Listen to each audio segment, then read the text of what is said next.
या वर्क दे दिया। अब चाहे एक्टिविटी जो बच्चों को दी जाती है, बच्चा चाहे प्रोफेशनल तौर पे तैयार करके ला रहा है या पेरेंट हेल्प कर रहे हैं, वो उन्हें कोई मतलब नहीं है, बस एक्टिविटी कंप्लीट होनी चाहिए।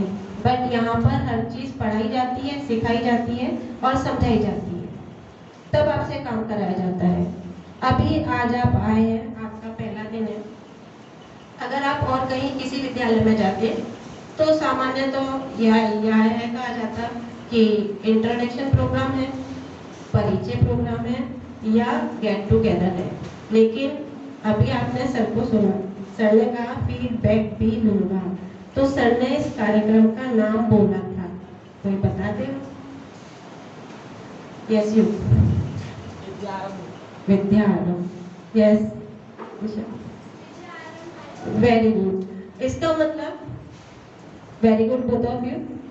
बाकी सबने शायद ध्यान से नहीं सुना, यही तो होता है फीडबैक में। बाकी सब याद है, क्योंकि सर जो बोलते हैं वो करते भी हैं, अभी सबसे फीडबैक लेंगे भी।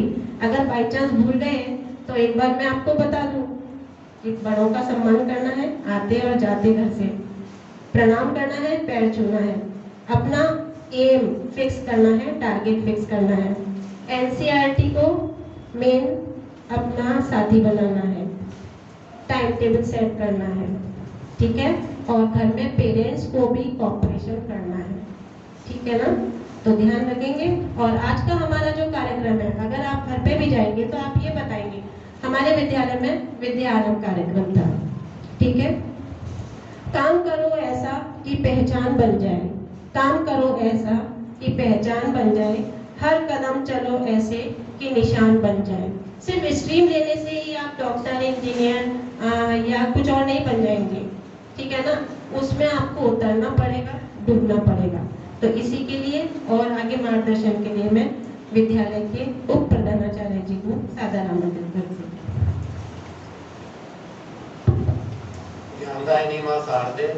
आदरणीय प्रधानाचार्य जी, मेरे साथी सभी शिक्षकगण, प्रांगण में उपस्थित सभी विद्यार्थियों, अभी प्रधानाचार्य जी ने आपको सब कुछ बताया है, बताने को कुछ नहीं बचा है। मैंने केवल आपको दो बातों पर ध्यान केंद्रित करना है। नंबर 1, आप 10th क्लास पास करके आ गए हैं, फर्स्ट ईयर में अब आपने अपनी प्रवेश लिया है और आपका जो विभाजन है वो स्ट्रीम में हो गया, पीसीएम, पीसीबी, कॉमर्स, ह्यूमैनिटी। कई बार हमारे मन में एक भावना आती है, हमारे समाज में ऐसा रहता है कि पीसीएम वाले बच्चे बहुत माने हाई फाई होते हैं और ह्यूमैनिटी वाले कुछ भी नहीं। तो सबसे पहले तो ये बात अपने मन में से निकाल दीजिए, सब्जेक्ट ना कोई छोटा होता है ना कोई बड़ा, वो हमारे इंटरेस्ट पर डिपेंड करता है। ये तो हम कैरियर में आगे किस लाइन में, किस क्षेत्र में बढ़ना चाहते हैं, इसलिए हमने स्ट्रीम का सिलेक्शन किया है। सर ने आपको बताया पीसीएम वालों का एक ही उद्देश्य रहता है, ज्यादातर इंजीनियरिंग में जाना है, पीसीबी वाले मेडिकल की लाइन में जाना है, कॉमर्स वाले बैंकिंग में या सीए बनना है, और ह्यूमैनिटी वाले सर ने अभी आपको बताया। मैं तो बस संक्षेप में आपको इतना बताना चाहता हूँ कि अभी आपने फर्स्ट ईयर से स्टार्ट करेंगे, 12th होगा, उसके बाद आप ग्रेजुएशन करेंगे। ग्रेजुएशन में साइंस वाले बीएससी करेंगे, कॉमर्स वाले बीकॉम करेंगे और ह्यूमैनिटी वाले बीए करेंगे। लेकिन जो सबसे बड़ा एग्जाम होता है सिविल सर्विसेज का, चाहे आपको आईएएस बनना है, चाहे पीसीएस बनना है, हर स्ट्रीम वाला उसमें अप्लाई कर सकता है और हर स्ट्रीम वाला उसमें पार्टिसिपेट कर सकता है। माने कोई भी स्ट्रीम वाला छात्र आईएएस बन सकता है, पीसीएस बन सकता है। तो ऐसा नहीं सोचेंगे कि हम कौन सी स्ट्रीम में आ गए, ये आपके अपने इंटरेस्ट के आधार पर आपने सब्जेक्ट को सेलेक्ट किया है। हाँ, कुछ बच्चों के साथ गड़बड़ हो सकती है, आप पीसीएम चाह रहे होंगे लेकिन आपका अब तक का जो परफॉर्मेंस है ऐसा नहीं रहा होगा कि हमने आपको पीसीएम नहीं दिया, पीसीबी दे दिया। आप पीसीबी चाह रहे होंगे, आपको कॉमर्स मिला, कॉमर्स चाह रहे होंगे, आपको ह्यूमैनिटी मिला। माने ज्यादातर बच्चों को तो अपनी पसंद का सब्जेक्ट मिल गया होगा, कुछ ऐसे रहे होंगे जो चाहते थे वो नहीं मिला, लेकिन अब चाहे जाने मैंने आपकी मर्जी से या जबरदस्ती, जैसे भी आपने जिस सब्जेक्ट को, जिस स्ट्रीम को सेलेक्ट कर लिया है, अपने मन में ये बसा लीजिए कि मेरी स्ट्रीम से अच्छी स्ट्रीम कोई है ही नहीं। ह्यूमैनिटी वालों को ये सोचना मेरी स्ट्रीम सबसे बेस्ट है, पीसीएम वालों के लिए पीसीएम सबसे बेस्ट है। ये कभी मन में नहीं मानेंगे कि उनकी स्ट्रीम अच्छी और मेरी स्ट्रीम खराब। अगर मन में ये बात आपने बसा ली तो समझ लीजिए आपका आगे बढ़ना रुक जाएगा।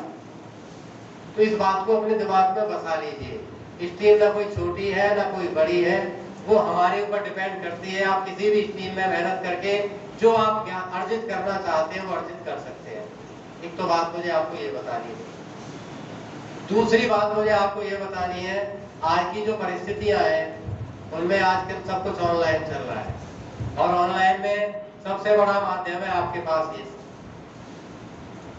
जब हम पढ़ा करते थे उस जमाने में तो ये कुछ होता नहीं था और हिंदी और इंग्लिश में एक ऐसे आया करता था, विज्ञान वरदान या अभिशाप। साइंस क्या है, वरदान है या अभिशाप है। अगर मैं ये कहूं कि मोबाइल वरदान है या अभिशाप, तो ये हमारे साइंस की जगह पे मोबाइल आ गया। अब बात आती है यूज और मिस यूज। अगर आप इस मोबाइल का यूज करेंगे तो ये आपके लिए वरदान है और अगर आप मिस यूज करेंगे तो क्या है, आपकी समझ में आ जाना चाहिए। और मैंने अक्सर बच्चों को देखा है, सुना है, घर वाले बताते हैं, जो बालक जाड़े के दिनों में रजाई में ढका हुआ है मोबाइल चला रहा है। अभी तो रजाई का काम नहीं, गर्मी पड़ रही, कपड़ा ओढ़ने का काम ही नहीं है। माता पिता पूछ रहे क्या कर रहे हैं, तो माने आप चोरी कर रहे हैं, सीधी सीधी बात है। अगर आप ईमानदारी से इसका यूज कर रहे हैं तो खुले में करना चाहिए। इसमें हम क्या कर रहे हैं और छुपके कर रहे हैं, इसका मतलब मिस यूज कर रहे हैं। तो हमें इस मोबाइल का, क्योंकि हमारा इसके बिना तो काम चलना नहीं है, कल से ही आपकी ऑनलाइन क्लास शुरू होगी तो मोबाइल तो हाथ में होना ही चाहिए। हमें इसका यूज करना है, मिस यूज नहीं करना है। इसमें सब कुछ मौजूद है। सभी फर्स्ट ईयर के बच्चे, छोटे बच्चे नहीं, आप इसमें से कौन सी अच्छाई निकालनी है, किस बुराई को आपको छोड़ना है, उसकी तरफ हमें झांकना भी नहीं है। ये सब हमें अपने ऊपर नहीं, खुद को तय करना है। सर ने बता दिया आपको, यहाँ से आपके कैरियर का निर्माण होने वाला है। ये जो क्लास है आपकी कैरियर ओरिएंटेड क्लास है। जिन छात्रों ने ये 2 साल फर्स्ट ईयर और इंटर, हमारे जो आयु वर्ग के आधार पर हम बच्चे, उसके बाद आगे बढ़ते हैं किशोर, फिर युवा और फिर आगे हम बढ़ते जाते हैं। तो 9th से लेकर 12th तक की जो उम्र है आपकी किशोरावस्था में आती है। ये उम्र सबसे ज्यादा खतरनाक होती है। सबसे ज्यादा शारीरिक परिवर्तन होते हैं, सबसे ज्यादा मानसिक परिवर्तन होते हैं, सबसे ज्यादा संवेगात्मक परिवर्तन होते हैं। अगर कोई माता पिता इस उम्र के बच्चे से किसी काम के लिए मना करता है, बेटा आपको ये नहीं करना है, तो उसके अंदर उस काम को करने की इच्छा सबसे ज्यादा होती है। ये क्यों मना किया जा रहा है, हर चीज में वो बालक क्या क्यों कैसे निकालना शुरू करता है। और जिस बच्चे ने इन 4 सालों को ढंग से सेट कर लिया, तो आप पक्का मान लीजिए आपका जीवन बिल्कुल धन्य हो जाएगा, ब्राइट रहेगा, कहीं कोई दिक्कत नहीं है। और इस उम्र में अगर आप भटक गए तो काम खराब हो जाएगा। तो 2 साल तो आप गुजार चुके, 9th और 10th, फर्स्ट ईयर और इंटर, 2 साल को आपको संभालना है। और जब मैंने इन 2 साल का ढंग से यूज कर लिया, समझ लिया आपके कैरियर को आगे बढ़ने से कोई रोक नहीं सकता।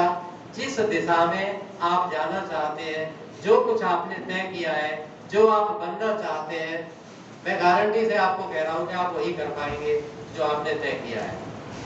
तो बस 2 बातों पर ध्यान दे लीजिए आप। पहला, जो स्ट्रीम का सिलेक्शन कर लिया है वो मेरी स्ट्रीम सबसे बेस्ट स्ट्रीम है, इससे स्ट्रीम अच्छी कोई है ही नहीं। दूसरा, क्योंकि आज जैसी परिस्थिति है हमें इसका सबसे ज्यादा यूज करना है, तो यूज ही करना है, मिस यूज नहीं करना है।